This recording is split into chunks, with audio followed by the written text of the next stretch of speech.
Hello teachers, learners, and parents. Sir Jeff po, at your service. Alam nyo ba na meron tayong website na tinatawag na DepEd Commons? Ang DepEd Commons ay binuo upang gawing accessible ang pagtuturo at pag-aaral dito sa ating bansa gamit lamang ang inyong mga smart devices gaya ng cellphones, tablets, at computers. Dito ay maaari nating ma-access ang iba't ibang learning materials mula sa Department of Education.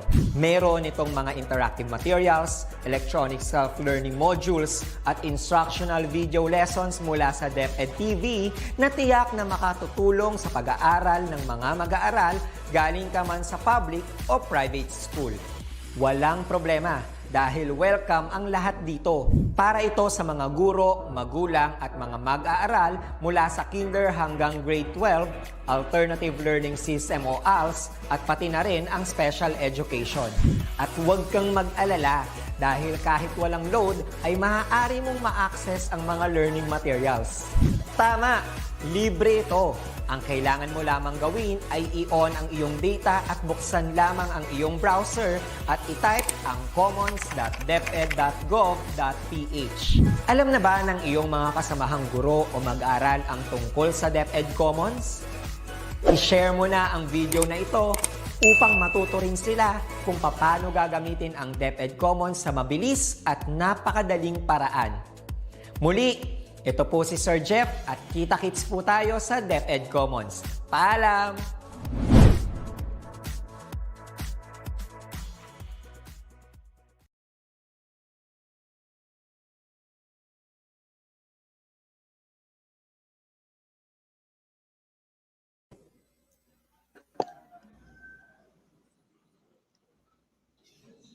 All right.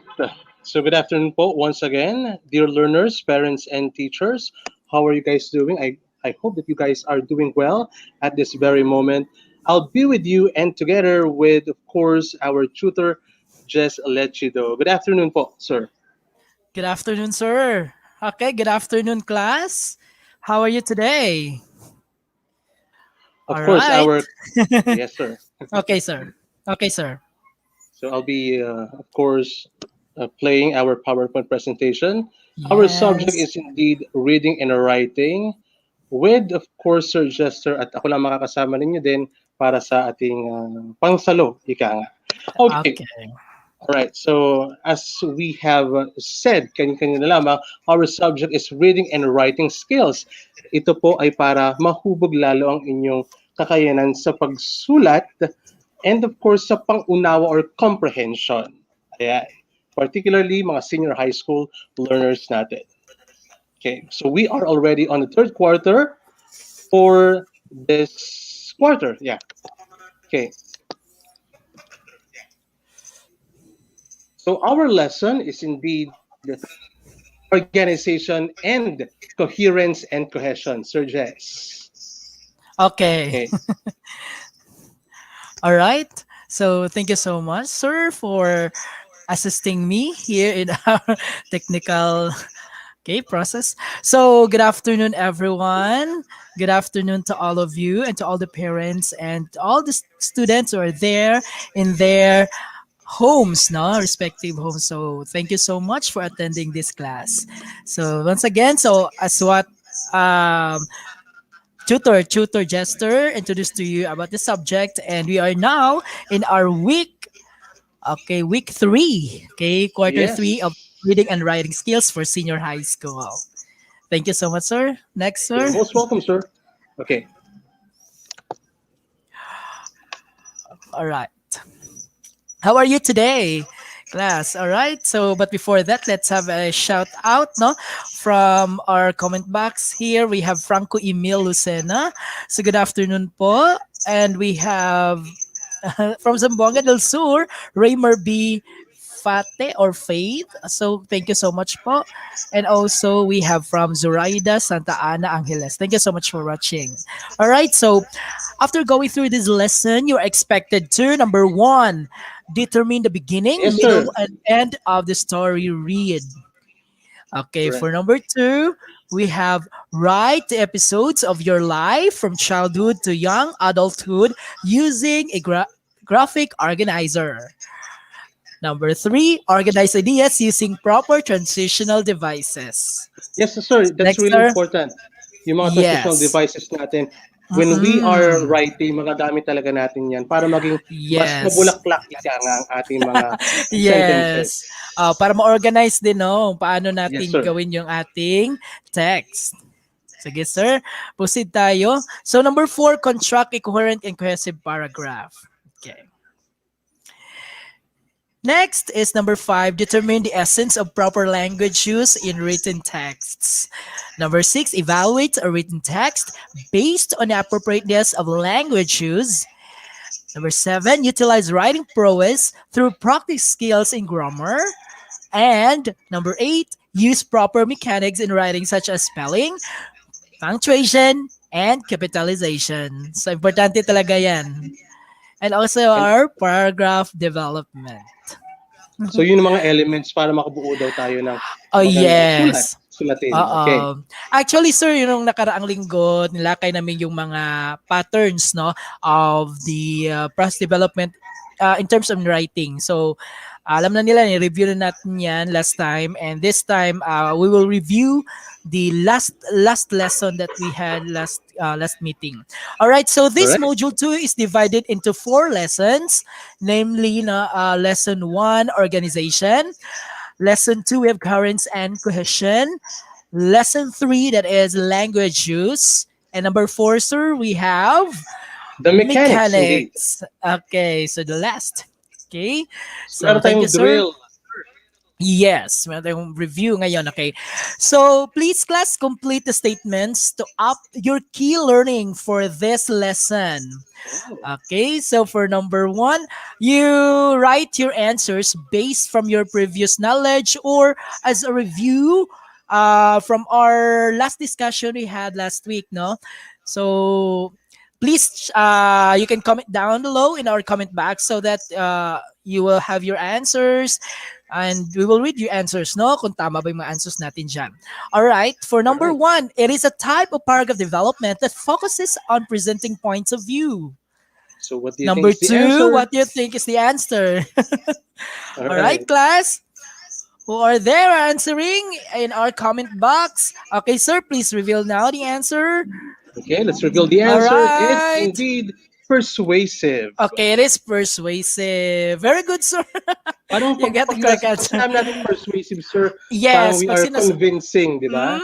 yes, we are Makaka-convince tayo. convincing. You're convincing. Convincing. Example, you are promoting a product or convincing an issue or you would like yung mga tao mag-agree or disagree. So that would be persuasive, no? Kung Mm. paano mo ma-ignite yung mga tao kung anong gagawin sa isang bagay or issue, kung ano ba ang mga nilalaman nito. Okay, so persuasive, something like you are igniting. Mm-mm. Okay, so particularly, Yes. sir, yung mga online sellers natin, when they post something on Facebook, dapat really Yes. makakonvince sila ng kanilang mga Okay. mga audience or yung mga Products sila, customers yes. natin, mga products sila. Customers. That is right, Yeah, sir. that is right. Okay, next, number 2 we got. Number 2, blank serves as background information about the topic. So, it is, what is your answer? What is your answer online? Okay. Watching Online, please. from Okay. different Is it parts. is it an introduction? It is a body or it is a conclusion? Sir, let's reveal Let's now the reveal the answer. answer. It's Hi indeed po, Susan Pangila. Okay, that is issue. issue. Okay. Yeah. Not introduction, not a body, not a conclusion, but an issue. That we will focus on the background information of the topic.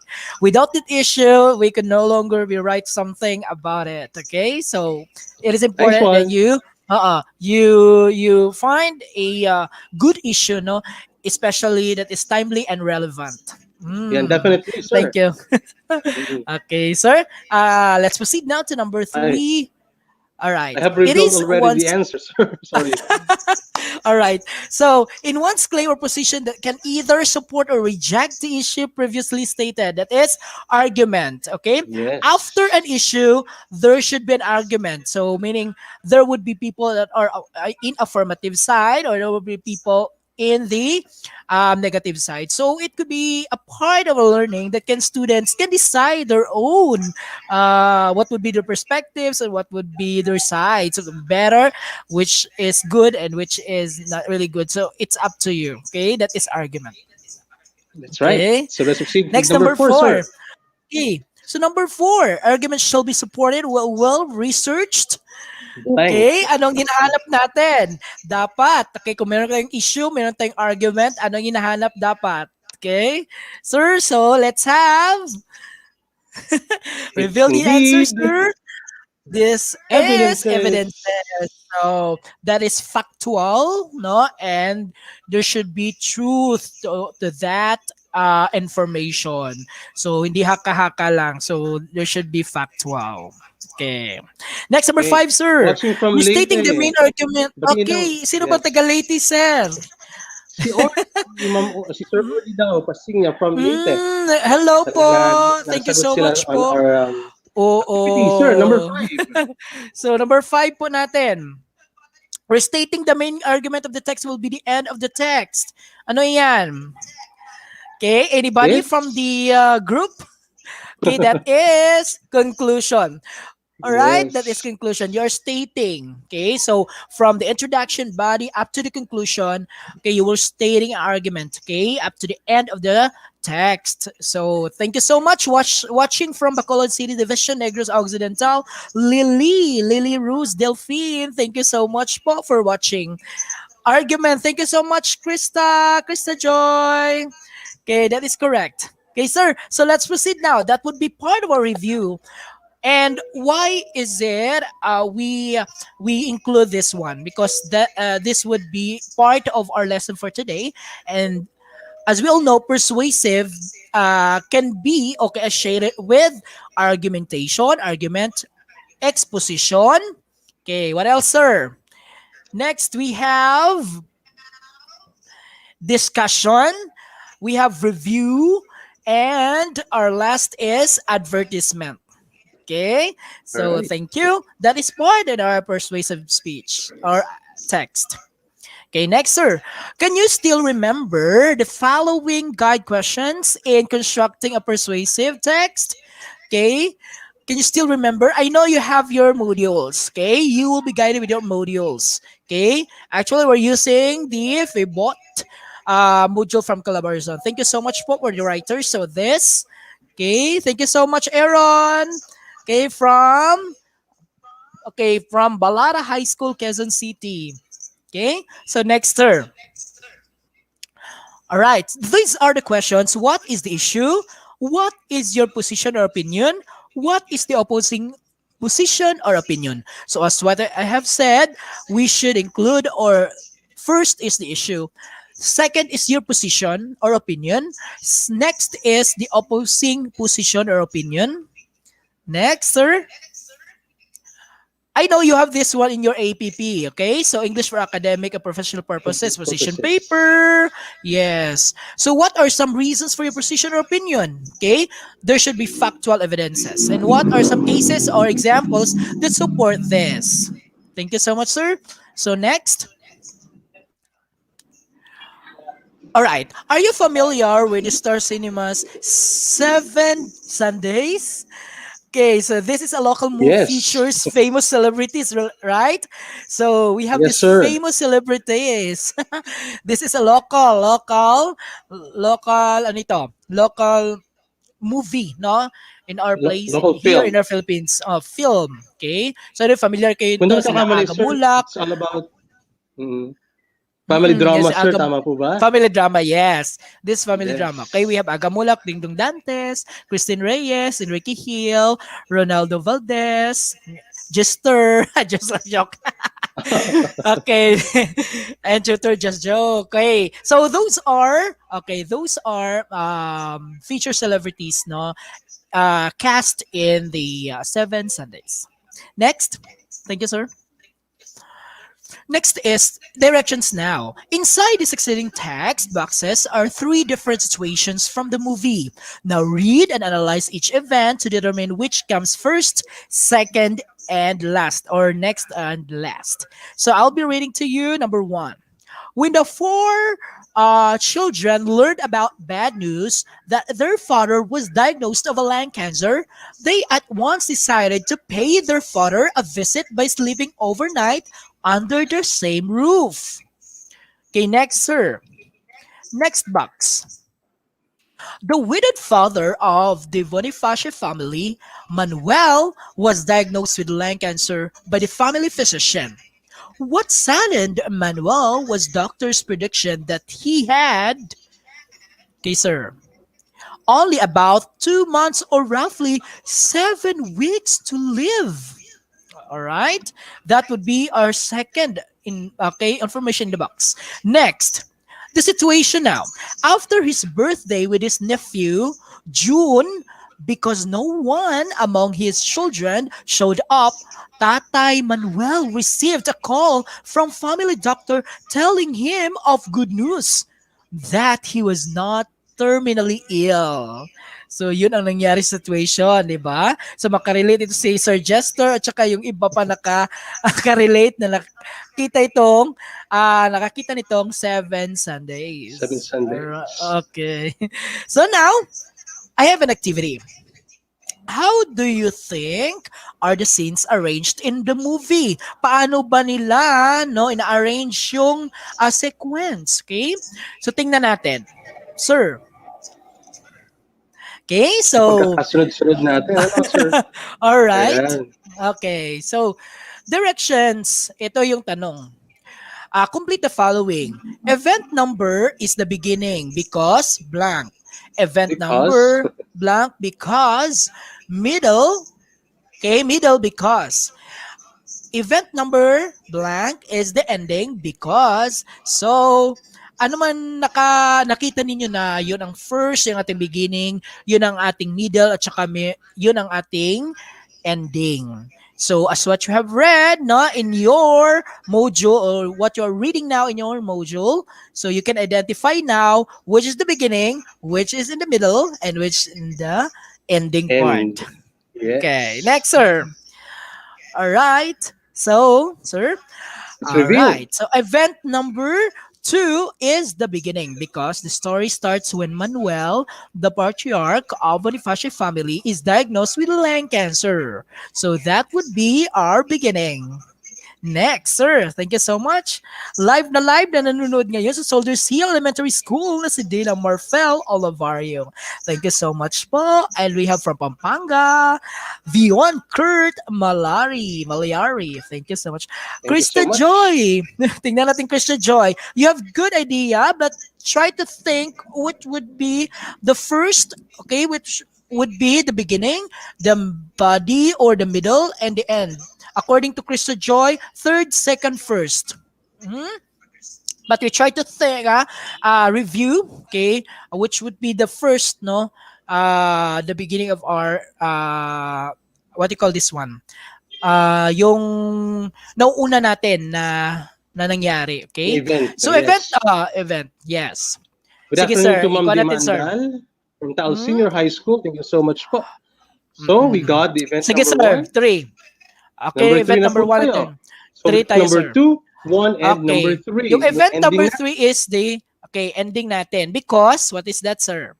Because with the financial assistance of Brian, the richest among of 4 siblings, the family's business is saved from bankruptcy and they all live in harmony and love. Love. So there would be love and harmony. So, There would be yung mauna peace. natin, sir, no? Yung nauna natin, sir, no? Yung event number 1. Okay? So, event number 2 is the beginning and event number Yes. event number 1 is the middle and event number 3 is the ending. Next, sir. Ending part. Thank you so much. Okay. Okay.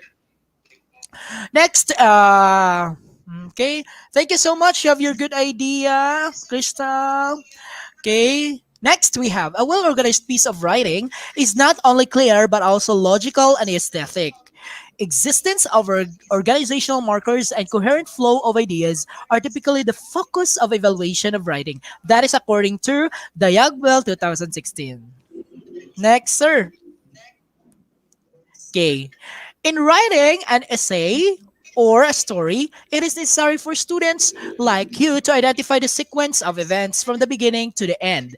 Because a strong organization comprises proper paragraphing and logical order of presentation of ideas. So, meaning to say, there would be a good sequence of the events from the beginning and until the end. Okay?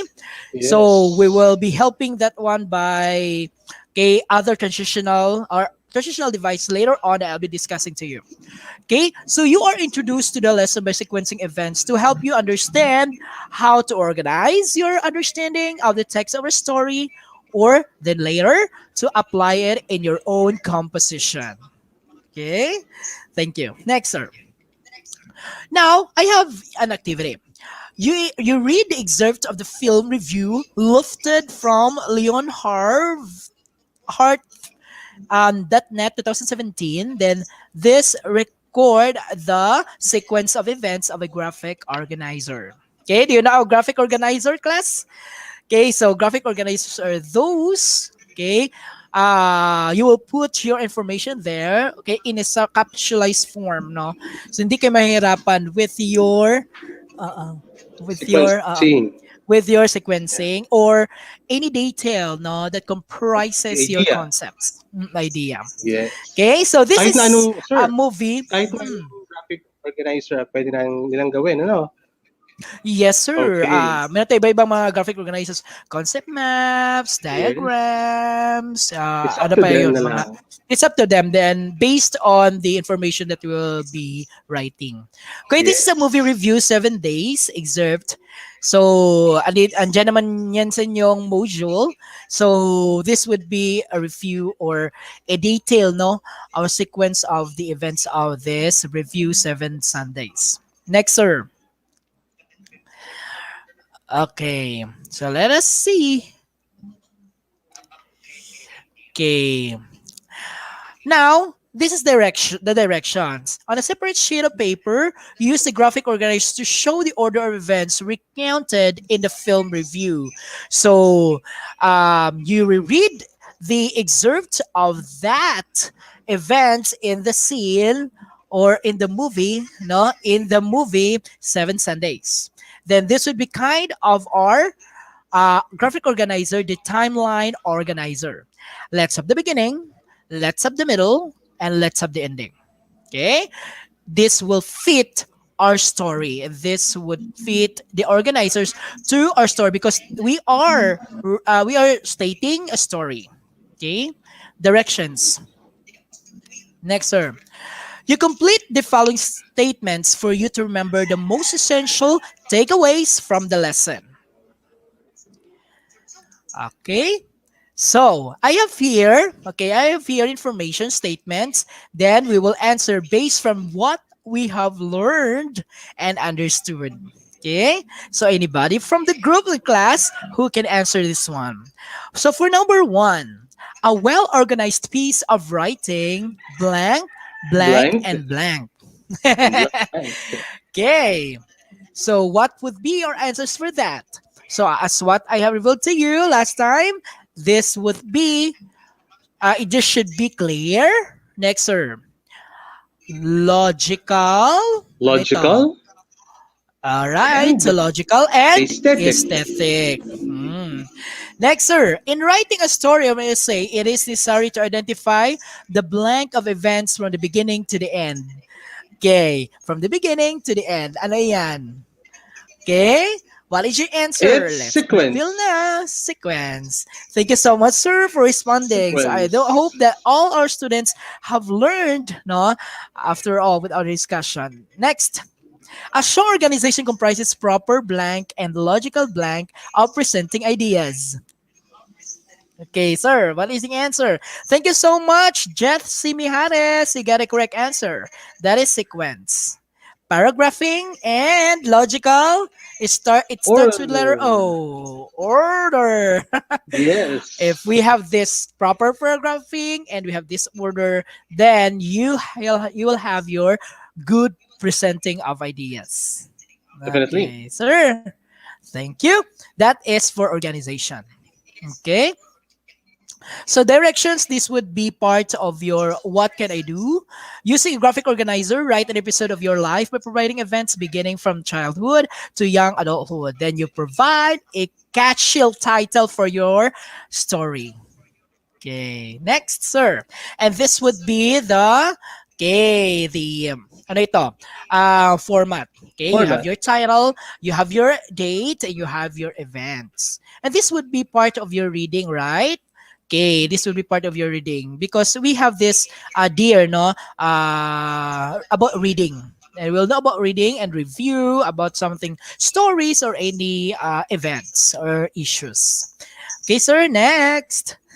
Thank you so much. Selena Babola. Write a 3 to 5 paragraph essay about the episodes of your life using the events that you recorded in the table, beginning from child to young adulthood. Be guided with our criteria or in our rubrics. I mean, all right. So please reveal. Okay, this would be our rubric. Okay, so don't forget with our rubric, and that would be your guide. Okay, sir. That is for organization. So now let's proceed to another lesson, and that is coherence and cohesion. As what I've told you, this organization intertwined with coherence and cohesion. Now, you're expected to organize ideas using proper transitional devices and eventually construct a coherent and cohesive paragraph. Okay, thank you. Next, sir. All right. So this time is we discussed already organization, and as what I have said, no, we have so many details that we consider how to organize well our texts or our stories or our narratives and any other forms of writings. Yes, sir. Next with B, class. This is okay, known as arrangement and is achieved when ideas are logically and accurately arranged. 'Di ba, sir? Pag hindi na-arrange na masyado yung text, so meaning to say, magulo. Tsaka di natin maintindihan kung ano ba ang una, ano ba ang sunod nito, ano ba ang last. So magkarambola talaga. Kapag hindi natin binibigyang diin yung mga importanteng dapat ilagay para matingnan natin na sunod-sunod talaga yung mga informations. Yan, Yes. magagamit natin ang coherence at saka cohesion. Okay? Incidents, events, and details. Those are important Should be in details that proper we, okay, sequence. yes, Yes. in proper sequence. When we say ordering, there should be a proper sequence. Next, sir. All right. So this time, after learning this property of well-written text, it is important to interconnect it to other properties of text, just like as what I've said, coherence and cohesion. Next, sir. All right. Okay. So I have here number the sentences to form well-structured paragraph. So in your module, you have there on your set A. Then we have these 5 statements, right?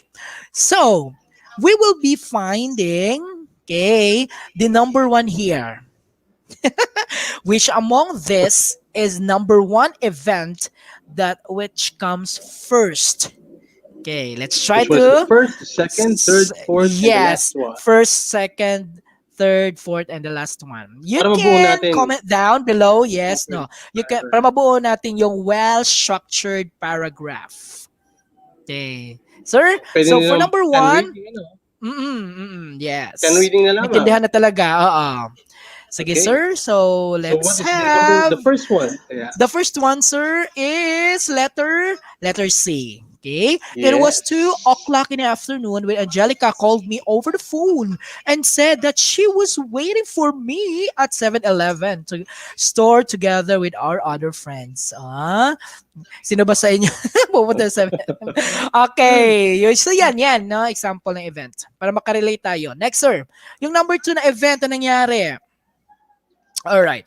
The For second number one would two, be second would be I knew that we will go to their house to celebrate her birthday, but during that time I was still in our school because my training for campus journalism. So hindi siya nakapunta kasi meron campus journalism. yes. All right. Next, sir, The number third one. 3. The third one. It's All hard for me right, to it's hard for choose. me to choose, no? What should I prioritize? But I ended up staying in school. Kung ano ba yung School. priorities Mhm. nyo, okay? So, school talaga, no? Pag-aaral nyo talagang uunahin pa Priority ninyo kay first ang school priority, natin okay? talaga. Pero yung love kay everything naman yan. Kung meron.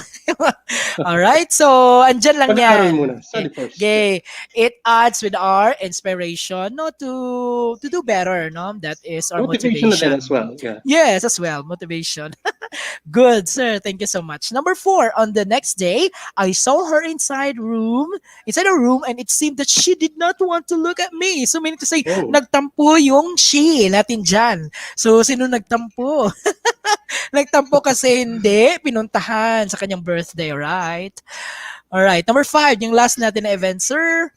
So I talked to her and said sorry. So every time that you will have this kind of misunderstanding, so be humble. So even if it's not your fault, no, you say sorry. You say sorry, no, for what you have done, and I explained my reasons for not attending her birthday. So you explain your reasons, valid reasons. Magsinungaling, right? So at last, Okay. I was still thankful for her understanding in my situation. Okay. So thank you so much, Vincel Rapon. Okay. See. See. Thank you. Next. So combine our sentences each set to into two or clear sentences. Then add transitional word or phrase to the second to show how it relates to the first. For example, retirement should be the reward of a lifetime of work. Then it is widely viewed as a sort of punishment, and it is punishment. It is a punishment for growing old. So let us try to have So an to example. combine. So combine Yes. it now. So we will be using a word, and these words are transitional devices. Retirement should be a reward for lifetime work. Instead, it is widely viewed as a sort of punishment for growing old. Okay? So Next, ano kaya sir. yung transition device na ginamit Yeah, natin? yes, that is, ano yan? Ano nakahalang dyan? Pahalang. That is Disregard? instead. Definitely. Instead. Okay, later on, Okay. we'll be knowing about this. Okay? So, there are differences in English performance between boys and girls. Then these differences cannot be attributed simply to differences in innate ability. And if one were to ask the children themselves, they would probably disagree. So, yung answer natin, sir, i-combine natin yung okay, so meron combinations. Nilagyan natin ng however, these differences cannot be attributed simply to differences in innate ability. Okay, later on we'll be knowing about this, okay, one by one. Hmm. Thank you, Yung sir. importance niya in Oh, yes. Yung combining importance talaga ning, one okay, or since there one is clause now a to another. since there Yes. is now a well structured ordering of a sequence, so there should be words that will combine it, so transitional words. So when you say coherence, this refers to rhetorical aspects of your writing, which include developing and supporting your argument. The example are thesis, statement development, synthesizing and integrating readings, organizing and clarifying ideas. Yes. Okay. Next is coherence. Coherence also a means of connection and organization of ideas in a text to create unity. Okay. Ang coherence is more specific. Okay. That the coherence focuses on overall no structure of the essay. When we say cohesion, okay, cohesion that is more specific. Mas pinaspecify pa niya. Oh, Okay? kahit maikli Yung lang, coherence, yung nauunawaan coherence agad. sa focus siya. Like specific siya pero focus is on overall.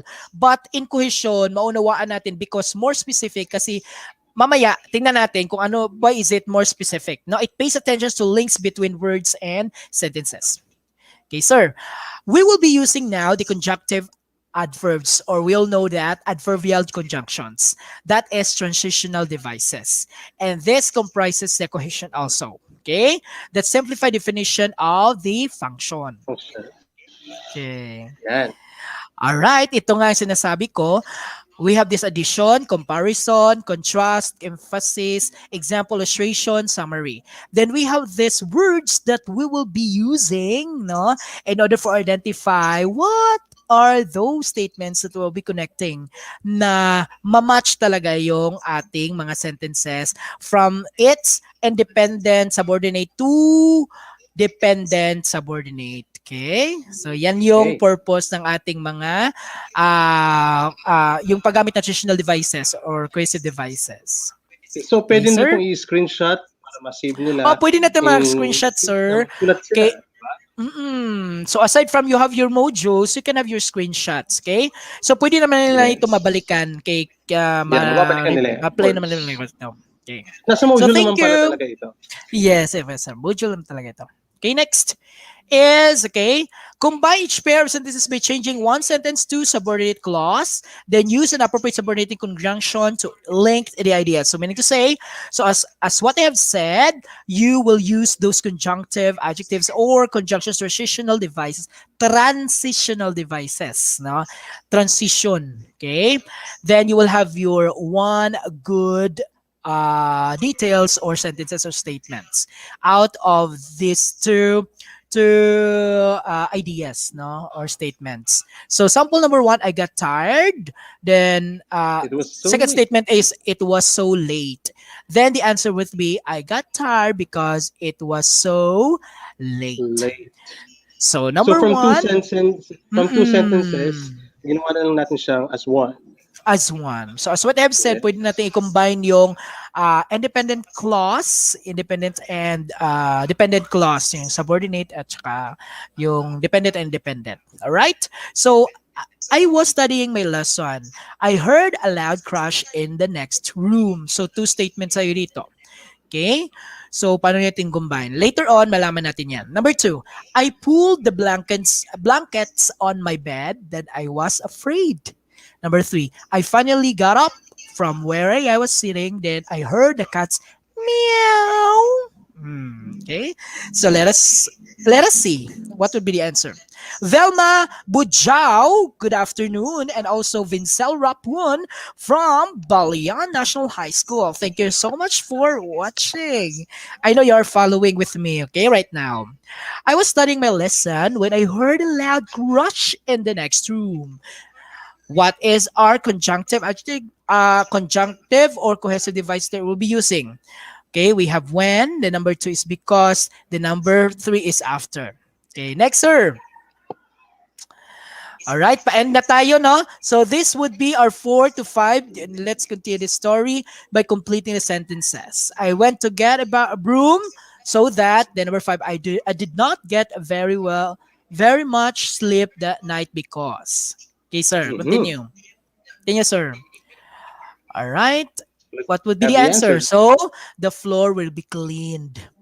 Okay. And Yes, number definitely. 5, because Five. I was busy because I did not get very much sleep that night because I was busy preparing business Business reports. reports. Yan. Okay. Kita natin yung pagiging ano niya, All clear right. ng sentence. Yan. Thank Okay. you. Next, sir. So, paend na tayo. All right. Yes. So using the Venn diagram. So if we are familiar with this, no, this is kind of a graphic organizer. Okay, we are specifying similarities and differences. If we say similarities, both sides have this similarity. So sa gitna natin siya lagay. Then Lalagay. differences. What Yes. are differences of coherence and cohesion? Okay. Next, Yes. sir. Thank you, sir. All right. So directions. This would be part of what can I do. Okay. Your draft paper, jot down all ideas about word happiness, then decide how to organize them by observing coherence and cohesion, then write a paragraph. Then review the draft and check on your use of cursive ties before writing your second draft. So as what I've said, no, I presented to you already the hand-eye, no, the hand-eye of our cohesive devices, transitional devices. This would be our rubric. Okay. That would be in your module. Next, sir. All right. And also, we have our additional activities. Rewrite the paragraph below by organizing the flow of ideas. Make sure that the links are made clear between each point. So, andyan naman yan yun sa inyong module. Okay, Yes. next, sir. All right. So, I think, no? So, I know you have learned many things about Okay, these topics there, no? Organizing well written texts. So we meet, no? We met the objectives of our lessons. We have this lesson one, organization, well organized. Okay, text, and number two is coherence and cohesion. Okay. So if you have questions, you can write below in our comment box so that we will answer that. No, but you can replay this one. No? So thank you so much for attending this ETUlay program of Department of Education, sir. You have Yes, and okay, wala ka marami akong nag-answer. natutunan sa iyo, Sir Jess. Yes Galing, po, sir. Thank you so much, sir, for supporting me and You're assisting most me. welcome, sir. And also to our directors, thank you so much, sir. Much thank you. Our principal, Sir And Badge. yes, so thank you so much, sir, much, and also to our other directors who are helping us in our ETUlay program na maging successful po tayo. And tuloy lang, okay, tuloy lang laban, and we have this difficulty of internet, but we consider many things, no, the mag-video tayo, find ways, no. And for our parents, thank you so much for guiding the students, and also the teachers, especially the teachers who are working for the modules, no, to distribute and to retrieve, and also the ETUlay tutors there at the backbone of our sides, no, sa ato ang pagtulong po ng ating mga kabataan. So That's the I think essence ng ating ETUlay. the essence, Okay. yes, ng ating ETUlay. Thank you so much po. Well, that ends with our session for today. And please stay tuned for our next subject, no? That is creative nonfiction by Tutor Jimelin. Okay? Di pa tayo mag-goodbye kasi meron pa sunod dito. And also, I am very thankful to you who are viewing right now, being actively participative now in our class. And Tutor Jester, thank you so much po. And You're to most all, welcome. thank you so much. Okay, so that ends for our session for today. I'm your Tutor Jess. Tutor Stay Jester tuned. Tutor, stay tuned. And next, with our episodes, no, only here in our ETUlay program of the Department of Education Philippines. Okay, so always reminding you with the quote from Bibik Madlani, never stop learning because life never stops teaching. Sulong edukalidad. Ito kalidad. Okay, Yeah. DepEd tagumpay. Okay, goodbye.